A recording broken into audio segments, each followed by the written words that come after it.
Understanding Luminosity Peak, a guide to the concept. Hello everyone. Today, we're going to dive into an interesting English language concept, luminosity peak. This phrase might sound a bit technical, but don't worry, we'll break it down together. So, let's get started and illuminate the meaning behind these words.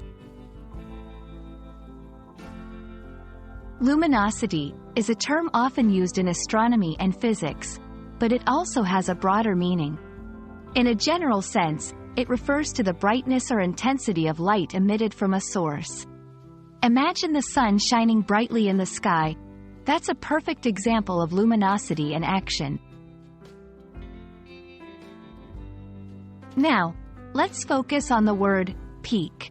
A peak is the highest point or the utmost level of something.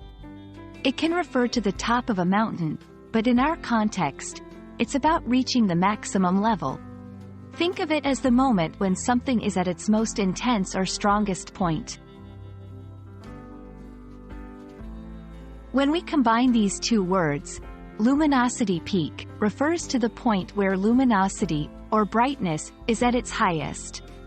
In astronomy, this could mean the moment when a star shines the brightest. In a metaphorical sense, it can describe a moment of greatest enlightenment or clarity in understanding or ideas. To help you understand better, let's see how luminosity peak can be used in sentences. The scientist measured the luminosity peak of the star to understand its life cycle. At the peak of his luminosity, the philosopher shared his most profound ideas. I hope this video has shed some light on the phrase, luminosity peak, and you now feel more comfortable using it in your English conversations or writings. Remember, language learning is a journey, and you're doing great. Looking forward to our next lesson together. Stay curious and keep learning.